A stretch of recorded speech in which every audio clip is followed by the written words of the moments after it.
My dear friends, I'm sure you'll all agree with me.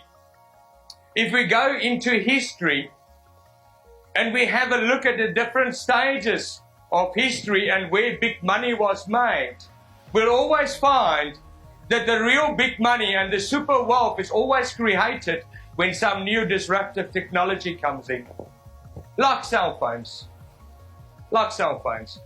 Let me ask a question. How many of you guys in this room do not have a cell phone? Show of hands. Who does not have a cell phone? I think I've just proven my case, right?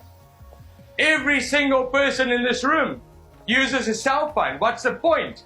This, at the time, was a disruptive technology. It disrupted how we used to phone one another back in the olden days.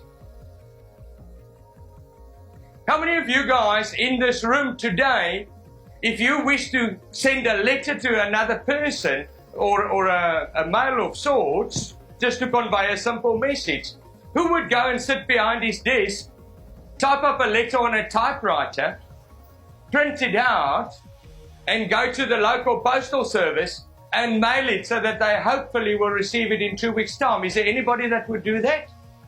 No. So email in itself became a disruptive technology at that time. And it disrupted postal services from that viewpoint. And super wealth was created there.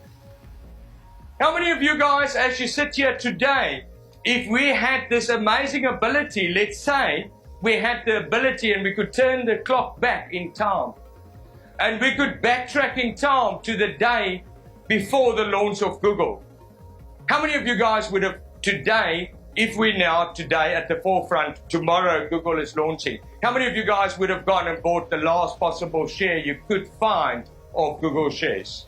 You all would have. What did Google do?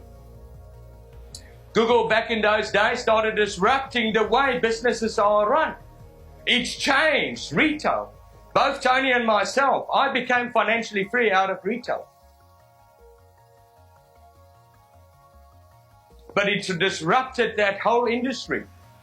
It's changed the way that it was working. Nowadays, more money is made online than often we would make in the stores.